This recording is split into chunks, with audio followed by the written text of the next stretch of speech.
کہ جس میں پختونخوا کا علاقہ ہے، کچھ حصہ بلوچستان میں، تو یہ ایک اپنی تہذیب ہے۔ اس طرح عربوں میں دیکھیے تو خلیجی ممالک جیسے سعودی عرب، کویت، قطر، یہ ممالک ہیں۔ مصر ایک تہذیب ہے۔ شام سے مراد سیریا، جارڈن، فلسطین، لبنان، یہ سب مل جائے تو ان میں سے پھر مزید کر لیں آپ، اس کی شاخیں اور کر سکتے ہیں۔ تو اس کے لیے مقصد صرف یہ ہوتا ہے کہ ہمیں یہ پتہ ہسٹری کا اس سے کیا تعلق ہے۔ ہسٹری سے تعلق یہ ہے کہ اگر ہم فلاں لوگوں کی اگر آپ اسٹڈی کر رہے ہیں تو یہ دیکھیے کہ کون سی تہذیب کے کون سے ایریے کے، تاکہ ہم اس بیسس پہ ایک یہ سمجھ سکیں کہ وہاں کی تہذیب کیسے چل رہی ہے۔ تہذیب کا لائف سائیکل بھی ایک بڑا اہم فیکٹر ہوتا ہے، اس کو بھی غور کر لینا چاہیے۔ انسان اور جانوروں میں ایک فرق آپ یہ کر کے دیکھ لیں۔ مثال کے طور پر شیر کو دیکھ لیجئے یا کوے کو دیکھ لیجئے کہ اب سے کئی لاکھ سال پہلے جو ہوتے تھے تو جیسے جس طرح رہتے تھے آج بھی وہ ویسے ہی ہیں، لیکن انسان میں فرق ہے۔ یعنی انسان جیسے جس لائف سٹائل میں، جس تہذیب میں وہ رہتے تھے، آج کل کتنے ڈیفرنٹ ہیں۔ تو یہ اس سے ایک کانسیپٹ ہمیں سمجھ میں آئے گا لائف سائیکل کا۔ تہذیبوں کے عروج کے فیکٹرز کیا کیا ہوتے ہیں کہ جس کی بیسس پہ یہ تہذیب بہتر پوزیشن میں آ رہی ہوتی ہے۔ ایک فیکٹر ہے سیکھنے کا جذبہ، یعنی اگر کسی تہذیب کے لوگوں میں سیکھنے کا بہت شوق ہے تو وہ اپنے امپروومنٹ کی طرف آ رہی ہوتی ہے۔ ایک یہ ہسٹری میں آپ کو بہت سی مثالیں سامنے آئیں گی آپ کی اسٹڈیز میں۔ دیگر تہذیبوں سے رابطہ، یعنی ایک تہذیب کا دوسری تہذیب سے جب رابطہ ہو رہا ہو تو اس رابطے کے ذریعے سے بہت سی انفارمیشن مل سکتی ہے۔ اس کی ایک بڑی اچھی مثال ہے کہ جیسے یورپ ایک بالکل قبائلی علاقہ تھا، لیکن ان لوگوں کے مسلمانوں سے جب تعلقات ہوئے تو انہوں نے مسلمانوں کی بکس کو لیں، تو کچھ اسکالرز ایسے تھے کہ جنہوں نے عربی سیکھی اور مسلمانوں کی بکس کو انہوں نے اپنی لینگویج میں، اٹلین لینگویج میں ٹرانسلیٹ کیا، اور وہاں سے پھر یہ اور یورپین ممالک میں پہنچی تو کیا ہوا کہ ان کو علم حاصل ہوا۔ اب انہوں نے اور بہت سے تجربے کیے، بہت کچھ کیا، اور وہ انگلش کے ذریعے ہمارے پاس آیا اور ہم لوگ اب اسے یہ سیکھ رہے۔ تو اس سے کیا ہو رہا ہے کہ ہماری تہذیب بھی امپروومنٹ میں آ رہی ہے۔ پھر ایک جغرافیائی اور معاشی حالات کو دیکھ لیجئے۔ یعنی جغرافیائی کا مطلب یہ ہے کہ اگر تہذیب ایسی ہے کہ جس کا تعلق، فرض کر لیں کہ کسی ایسے جزیرے میں ہے کہ جس کا کسی اور سے کوئی تعلق نہیں ہے، تو وہ اتنی ڈیولپ نہیں ہوگی۔ لیکن اس کو اگر آپ دیکھیے کہ جن کا دوسرے لوگوں سے تعلق ہو رہا ہے تو ان میں بہت امپروومنٹ ہمیں نظر آتی ہے۔ اس کی ایک بڑی اچھی مثال ہے کہ جیسے امریکہ کے اندر قدیم ریڈ انڈینز جنہیں کہتے ہیں، تو ان کو دیکھ لیجئے تو پتہ نہیں کتنے ہزاروں سال تک وہ رہتے تھے، لیکن ان کی تہذیب ویسی ڈیولپ نہیں ہوئی جیسی اب ہو گئی کہ اب دیگر تہذیبوں سے ان کا تعلق بن گیا۔ پھر امن کتنا، اگر امن اچھا ہے تو پھر اس کا فیکٹر بھی، یعنی وہ تہذیب بھی امپروومنٹ میں آتی ہے۔ اور سب سے بڑا امپورٹنٹ فیکٹر ہے اخلاقی معیار، کہ لوگ ایتھیکلی اچھے ہوں تو پھر ان کی تہذیب میں عروج بھی آتا ہے، اور اگر نہ ہو تو زوال ہوتا ہے۔ اس کے لیے اب یہ نیگیٹو فیکٹر سے بھی آپ کو واضح ہو جائے گا کہ جس میں جہاں جنگ زیادہ ہو، قدرتی آفات بہت زیادہ آ رہی ہوں، معاشی تباہی ہو رہی ہے، بد اخلاقی لوگوں میں ہے، لوگ ایک دوسرے کا فراڈ کر رہے ہیں، لوگ ایک دوسرے کو مار رہے ہیں، تو پھر تہذیبیں کے زوال نظر آتے ہیں۔ اچھا، یہ میں نے ایجاد نہیں کیے، یہ ایک بہت پرانے بہت بڑے اسکالرز جو تہذیبوں پہ جنہوں نے بکس لکھی، جیسے ابن خلدون ہے، تو ان کا یہ پیریڈ ہے 1332 سے 1406 کے زمانے کے تھے، وہ انہوں نے لکھا۔ پھر اس طرح ایک آرنلڈ ٹائن بھی، انہوں نے بہت تفصیل سے، وہ 1975 میں فوت ہوئے ہیں، تو ان سے پہلے کے زمانے میں انہوں نے یہ لکھا۔ تو آپ امیجن کیجئے کہ یہ صورتحال ہوتی ہے۔ تو اب ہم بات کو ختم کرتے ہوئے اس میں یہ بھی دیکھ لیجئے کہ یہ کیلنڈر کو، کیونکہ کیلنڈر کی بیسس پہ ہی آپ نے یہ کیلکولیٹ کرنا ہے کہ ہسٹری میں کس زمانے میں یہ واقعہ ہوا ہے۔ تو اب یہ دیکھیے کہ یہ دو طرح کے کیلنڈر ہیں اس وقت دنیا میں عام ہے۔ ایک شمسی کیلنڈر یا عیسوی کیلنڈر کہتے ہیں جیسے آج کل 2019 ہے، اور دوسرا کیلنڈر ہے قمری کیلنڈر جو کہ چاند کے لحاظ سے جو چلتا ہے، اس کو ہجری کیلنڈر بھی کہتے ہیں، کہ جیسے آج کل 1440 ہے، تو یہ ٹائم ہے۔ اچھا، جو عیسوی کیلنڈر ہے اس میں کیا ہے کہ یہ حضرت عیسیٰ علیہ السلام سے سٹارٹ ہوا ہے، تو آج CE سے ہم کہتے ہیں آفٹر کریسنٹ، تو یہ آج کل 2019 ہے۔ اس کا مطلب یہ ہے کہ اتنا عرصہ گزرا ہے، حضرت عیسیٰ علیہ السلام اس زمانے میں ہوتے تھے۔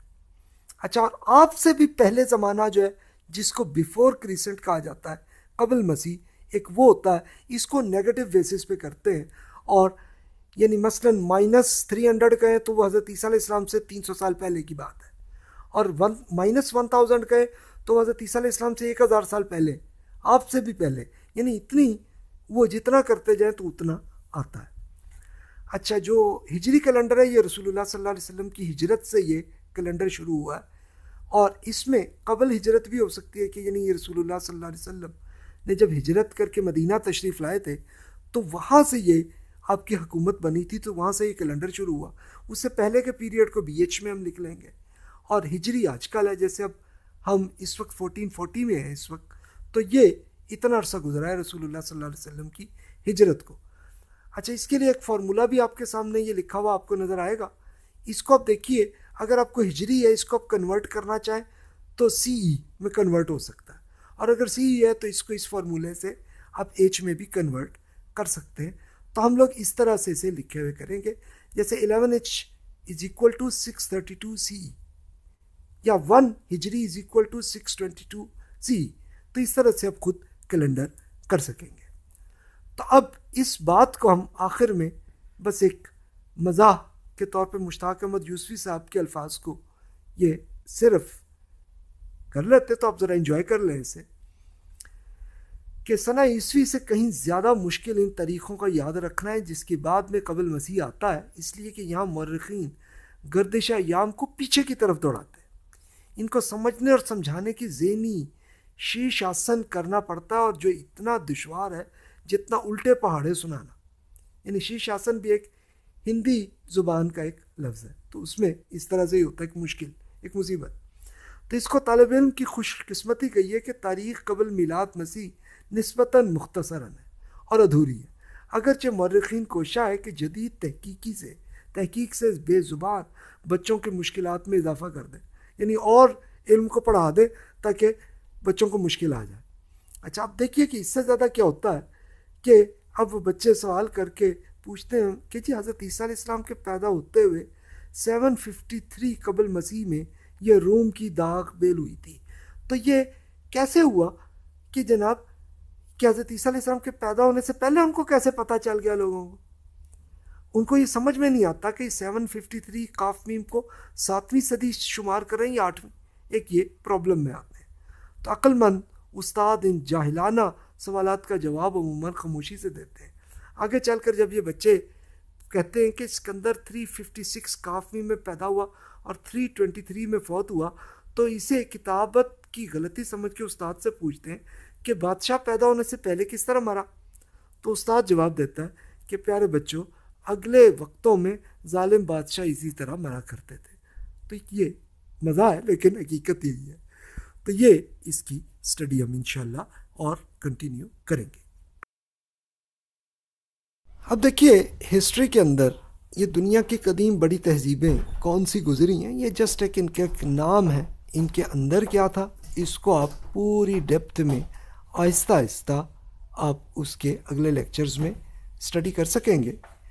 اب یہ دیکھیے کہ جیسے بہت قدیم زمانے کی جو تہذیب ہے اس میں کچھ زمانہ گزرا ہے جسے مولیموریا تہذیب جسے کہتے ہیں، تو یہ 78,000 BC سے پہلے زمانے کا ہے، کہ حضرت آدم علیہ السلام سے لے کے حضرت نوح علیہ السلام تک کا جو پیریڈ ہے یہ وہ ہے، اس کی تہذیب ہے۔ دوسری میسوپوٹیمیا کی ایک تہذیب ہے جو کہ بابل کی تہذیب ہے، یہ 3000 BC سے 300 CE کے زمانے میں، اسی میں سب سے اہم شخصیت حضرت ابراہیم علیہ السلام گزرے۔ پھر سمیری تہذیب ایک، یہ اسی زمانے کے ایک یہ بڑی تہذیب گزری ہے 3000 to 2000 BC کے زمانے میں. اکادی اور آشوری تہذیبیں ہیں جو کہ 2500 BC سے لے کے 300 CE، یعنی ٹوٹل اپ کر لیں تو 2800 سال اس میں یہ گزری ہیں. قدیم مصری تہذیب کو دیکھیے تو وہ 5500 سے 322 BC، یعنی اس زمانے تک یہ تہذیب زندہ رہی ہے، پھر ختم بھی ہو گئی. پھر فرعین کی تہذیب جس میں فرعون ہوتے تھے تو 5500 to 1200 BC، تو یہ بھی مصر کی ایک تہذیب کا ایک حصہ ہے، ایک وہ پیریڈ گزرا ہے. اور پھر اسرائیل تہذیب ایک گزری ہے کہ جس میں مسلسل انبیاء کرام علیہ السلام جیسے حضرت اسحاق، یعقوب، یوسف، موسیٰ، ہارون، داؤد، سلیمان، الیاس، عزیر، یحییٰ اور عیسیٰ علیہ السلام، تو ان کا پیریڈ 2000 BC سے لے کے 70 CE کا پیریڈ ہے. تو اس عرصے میں یہ انبیاء کرام علیہ السلام آئے ہیں، اور اس کو بھی اب قدیم مصری تہذیب کا ایک حصہ سمجھ رہے ہیں جو فلسطین میں یہ رہے. تو اب اس میں ہوا کیا، اس کی سٹڈی آپ آگے کریں گے اس کی. اچھا، تاریخی تہذیبوں میں دنیا کے قدیم بڑی تہذیبیں اور کون سی گزری؟ جیسے ہندوستانی تہذیب میں وادی سندھ کی تہذیب ہے جس کے آثار خود ہمیں پاکستان میں نظر آتے ہیں. یہ 3000 to 1500 BC کا ہے کہ جس میں ہڑپا ایک بڑا شہر گزرا. تو یہ اس زمانے کی ایک یہ تہذیب ہے. آریہ کی تہذیب ایک یہ ہے کہ جس میں 1500 BC سے بہت سے لوگ یہ تاجکستان، ازبکستان وغیرہ سے نکل کر انڈیا میں آئے، اور ایک ان کی ایک تہذیب ہے جو آج تک ہے. تو ایک یہ تہذیب ہے. امریکہ کی تہذیبوں میں مثلاً مایا تہذیب ہے جو میکسیکو کے زمانے میں 12,000 BC سے 1500 CE تک کے زمانے میں. یہ وہ لوگ تھے کہ جو بہت قدیم، جسے ریڈ انڈینز کہتے ہیں، تو یہ ان کی تہذیب تھی. اس کے بعد انکا، آسٹک اور اولمیک تہذیبیں، یہ 1500 سے پہلے کے زمانے کی، یہ بھی وہی قدیم لوگوں کی تہذیبیں اس زمانے کی. پھر امریکن تہذیب ہے جو کہ آج کل ہے 1500 CE سے لے کے آج تک یہ موجود ہے. چائنا کی تہذیب میں دیکھیے تو قدیم تہذیب تو ہمیں 2000 to 500 BC تک کی ہمیں ملتی ہے. پھر کنفیوژن بدھ تہذیب جو 500 BC سے شروع ہوئی اور آج تک ہے، جس سے کنفیوشس اور گوتم بدھ کی تہذیب یہ اس زمانے سے چلی آ رہی ہے. منگولین تہذیب ایک یہ تھی 1700 to 1400 CE میں آئی، اور پھر مسلم تہذیب میں دخول کہ اس میں شامل ہو گئی اور پھر اس کا حصہ بن گئی. تو یہ ایک پرانی تہذیبیں اور اس کی کیا کیا سٹیٹس ہے، یہ جسٹ ایک بیسکس ہیں، لیکن تفصیل ہم آگے دیکھیں گے. ایرانی تہذیب تھی تو ایک یہ بھی 550 BC سے 650 CE کے زمانے کے. اچھا، پھر یونان اور روم کی تہذیبیں 300 BC to 1453 CE تک رہی ہے.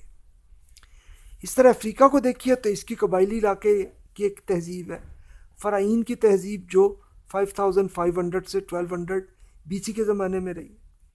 اس طرح حبشہ جسے ایتھوپیا اور ایریٹیریا کہتے ہیں تو 100 to 940 CE کے زمانے کی. پھر اس جدید مغربی تہذیبیں یورپ، آسٹریلیا اور امریکہ یہ 1490 CE سے مشہور ہوئی ہیں. اور نہ آپ کہیں گے کہ اس سے پہلے کیا تھا، تو اس سے پہلے کی ہسٹری ہمیں معلوم نہیں ہے، یعنی ہوں گی اس کی لیکن ہمارے تک انفارمیشن نہیں آئی. تو یہ بات. تو اب تہذیبوں کی ٹائم لائن کو اگر دیکھیے تو یہ اس طرح سے چلتی ہے کہ جیسے مثلاً 4200 BC سے لے کے یہ آج تک آ رہا ہے سلسلہ چلتے چلتے چلتے، اور پھر اب یہ مثلاً ہم سے مزید تھوڑا آگے کر لیں 2100 AD یا CE اسے کہہ لیں، تب تک کا یہ پیریڈ ہے. تو اس میں تہذیبیں ایسے ایسے ایسے ایسے بیچ میں رہی ہیں، گزری ہیں. تو یہ اس طرح سے آپ کو یہ یاد رہے. تو اب پھر ہم بات کرتے ہیں اسلامی تہذیب کی تاریخ کب سے شروع ہوئی اور کب تک چلی. زمانہ قبل از تاریخ کا وہ پیریڈ ہے کہ جو حضرت آدم علیہ السلام سے لے کے حضرت نوح علیہ السلام کا پیریڈ ہے، جس کو ہم بیفور 75,000 BC تک کا اندازہ ہے کہ حضرت نوح علیہ السلام اس زمانے میں گزرے. تو یعنی اب سے 75-80 ہزار سال گزر چکے. تو اس وقت سے زمانہ قبل از تاریخ ہے کہ اس پہ کوئی ہسٹری اویلیبل نہیں ہے، ہم نہیں جانتے. بس بیسکس ہمیں پتہ ہے، جو کہ خود قرآن مجید میں اور بائبل میں کچھ حصہ اس کا مل جاتا ہے. پھر حضرت نوح علیہ السلام سے لے کے حضرت حاد صالح علیہ السلام کا جو پیریڈ ہے، یہ 75,000 سے لے کے 2000 BC تک کا پیریڈ ہے. دیکھ یہ زمانہ گزرا. پھر حضرت ابراہیم علیہ السلام کی تہذیب میں یہ دنیا میں بڑی تبدیلی آئی کہ یہاں سے یہ ایک ہسٹری آنی شروع ہوئی ہے کہ جس میں ہمیں یہ بیسک سامنے آ رہی ہے. تو اس کی جو اسٹڈی کو ہم زیادہ ڈیپتھ میں کریں گے کہ حضرت ابراہیم علیہ السلام کا زمانہ 2000 BC کا ہے، یعنی اس کو اب سے ویسے کر لے تو اب سے 4000 سال پرانی یہ بات ہے. اور وہاں سے لے کے آپ کی جو پہلی ایک نسل یہ بنی اسرائیل کی تہذیب بنی ہے، جو کہ 2000 BC سے ہی شروع ہوئی اور 70 CE تک آ کے ختم ہو گئی، جس میں مسلسل انبیاء کرام علیہ السلام آتے رہے، جن کا ذکر ہم کر چکے ہیں. قرآن مجید میں بھی ان سب کا ذکر آیا. حضرت اسحاق، یعقوب، یوسف، موسیٰ، ہارون، داؤد، سلیمان، الیاس، عزیر، یحییٰ اور عیسیٰ علیہ السلام تک اسی تہذیب کے حصے میں رہے ہیں اور ان کی نبوت جاری رہی ہے. پھر جزا و سزا کا قانون اور آخری دعوت یہ ایک بڑا امپورٹنٹ معاملہ تھا. یہ اللہ تعالیٰ نے حضرت ابراہیم علیہ السلام کی تہذیب کے ساتھ یہ معاملہ کیا کہ اگر تو وہ نیکی کریں ان کو اسی دنیا میں اجر ملتا تھا، اور اگر غلطی کریں تو ان کو یہیں پہ نقصان ملتا تھا، ان کو سزا ملتی تھی. یہ اس کو ایک مثال سے آپ ایسے سمجھ لیجئے کہ فرض کریں کہ آج آپ اگر ایک نماز پڑھیں تو آپ کو فار ایگزامپل $1000 آپ کی جیب میں آ جائے تو یہ جزا ہے. اور اگر نماز نہیں پڑھتے تو فوراً ایک ڈنڈا آ کے ہمیں لگتا، تو کیا ہوگا کہ پھر تو ہم مسلسل نیکی کریں گے، پھر تو برائیوں سے بچیں گے. یہ اللہ تعالیٰ نے بنی اسرائیل کے ساتھ کیا تھا. اور کیوں کیا تھا؟ اس لیے کہ ایک سیمپل کے طور پہ ہم لوگوں کے لیے، تاکہ ہمیں پتہ چلے کہ جی اللہ تعالیٰ کا جزا و سزا کا معاملہ ہمارے ساتھ آخرت میں ہونا. تو اس کی مثال کے طور پر اس دنیا میں اس لیبارٹری میں کر کے دکھا دیا. اب حضرت ابراہیم علیہ السلام کی دوسری جو تہذیب، دوسری نسل ہے، یہ بنی اسماعیل، حضرت اسماعیل علیہ السلام کی نسل ہے. اور اس میں حضرت اسماعیل علیہ السلام کی دعوت کا پھیلاؤ یہ 2000 سے BC سے 600 CE تک کا گزرا ہے. اور اسی میں پھر محمد رسول اللہ صلی اللہ علیہ وسلم کی تہذیب وہیں سے شروع ہوئی ہے 600 CE سے اب تک کی. یعنی رسول اللہ صلی اللہ علیہ وسلم بھی حضرت اسماعیل علیہ السلام کی اولاد میں آتے ہیں. تو اس طرح سے تو ان کی زیادہ ہسٹری کی ہم زیادہ ڈیپتھ میں ہم اسٹڈی کریں گے. اب یہ ضرور دیکھ لیجئے کہ اسلامی تہذیب کی خصوصیت میں کیا امپورٹنٹ معاملہ ہے جس کو دیکھ لینا چاہیے.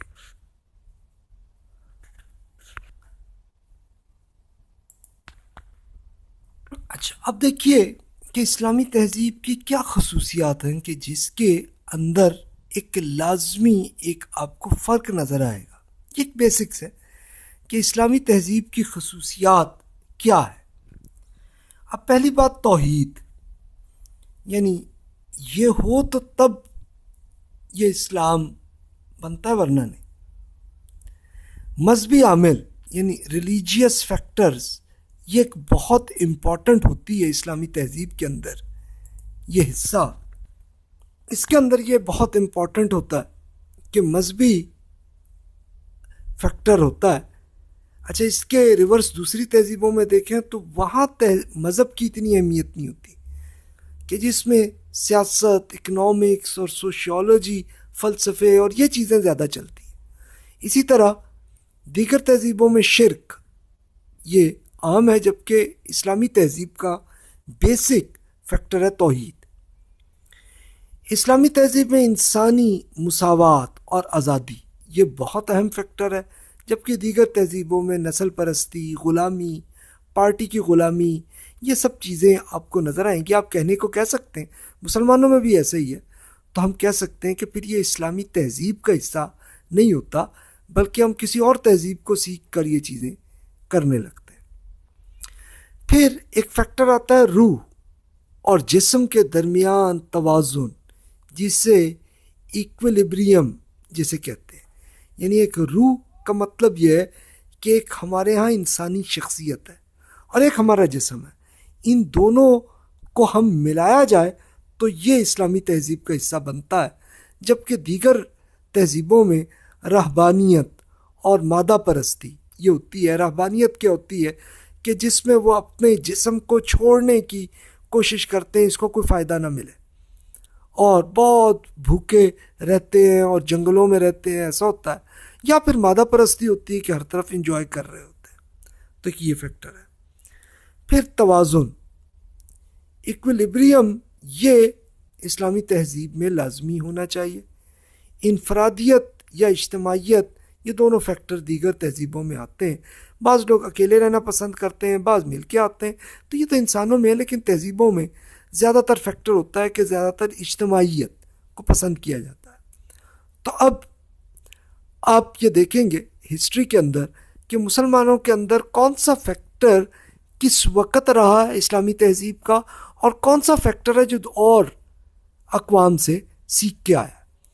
پھر ایک فیکٹر ہے سماجی اور قانونی عدل و انصاف، ایثار اور مدد، یہ بنیادی اس اسلامی تہذیب کا حصہ ہے، جبکہ دیگر تہذیبوں میں عدل اور مدد یا پھر اس کی کمی بھی ہوتی ہے، لیکن چلو یہ چیز ان کے یہاں بھی ہوتا ہے۔ پھر اسلامی تہذیب میں کھلی اور روادار، جسے پلورلزم کہا جاتا ہے، اور عالمگیریت، گلوبلائزیشن، یہ ایک بڑا فیکٹر رہا ہے، جبکہ دیگر تہذیبوں میں بعض بند تہذیبیں اور بعض روادار، یعنی بعض تو ہوتی رہی ہیں، جیسے یورپ اور امریکہ کے دیکھیں تو یہ اور تہذیبوں سے ان کا تعلق ہمیشہ رہا ہے، لیکن بعض تہذیبیں ایسی ہیں کہ جو بالکل بند رہیں، کسی سے کوئی تعلق نہیں، جیسے افریقہ میں آپ کو ایسی مثالیں نظر آئیں گی۔ اس کے بعد پھر آخری فیکٹر ہے عقل اور علم، تو یہ سبھی تہذیب کے اندر یہ اہم حصہ ہوتا ہے۔ تو اب آخر میں آپ ایک نظر دیکھ لیجئے کہ کس طرح سے انسانوں کی، مسلمانوں کی کیا عروج اور زوال آیا، جس کی آپ پہلے ہی اسٹڈی کر چکے ہیں، کہ ہمیں خاص طور پہ ہسٹری سے ہی معلوم ہے، رسول اللہ صلی اللہ علیہ وسلم اور وہاں سے لے کے آج تک معلوم ہے۔ تو اس کی یہ سچویشن ہے کہ پہلے عروج میں آئی، پھر جمود کا دور آیا، پھر زوال آیا، پھر انتہائی زوال ہوا، اور پھر دور جدید یہ ہے۔ تو یہ سارے فیکٹرز ہیں، ان سب کی آپ جب اسٹڈی کریں گے تو یہ سب سامنے آ جائے گا۔ سو تھینک یو سو مچ۔ تو اس کی آپ نے کیا، اگلے لیکچرز میں انشاءاللہ انہی موضوعات پہ ہم تفصیل سے بات کریں گے۔ السلام علیکم ورحمۃ اللہ وبرکاتہ۔